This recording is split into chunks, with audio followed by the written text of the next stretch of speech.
მოციქულის ხსენების დღეა და ძალიან სიმბოლურია ამ დღეს მისი უწმინდესობის მობრძანება სამების ტაძარში. როდესაც წმინდა იოანე მოციქული მოხუცდა, სიბერისა და უძლურების გამო საჯაროდ ვეღარ ქადაგებდა, მხოლოდ ეპისკოპოსებს თუ დამოძღვრავდა ხოლმე. ბოლოს ისე დაუძლურდა მოწაფეებს ხელით მიყავდა ტაძარში, სადაც მხოლოდ ერთსა და იმავე სიტყოდა ხოლმე: შვილო, გიყვარდეთ ერთმანეთი. ერთხელ მოწაფეებმა კითხეს სულ ერთსა და იმავეს რატომ გვიმეორებო? ეს უფლის მცნებაა და თუ მას აღასრულებთ, ესეც საკმარისი იქნებაო. სწორედ ამ სიყვარულის ქადაგებას მიუძღვნა უწმინდესმა მთელი მისი შეგნებული ცხოვრება.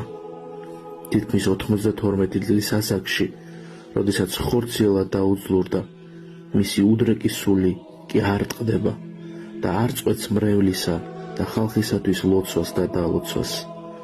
დღეს ხსენებულმა იოანე მოციქულმა და ივერიის ღვთისმშობლის ხატმა მოგმატლოთ კლავად წელთა სიუხვე, ჩვენ საიმედოდ წყემს უკეთილო.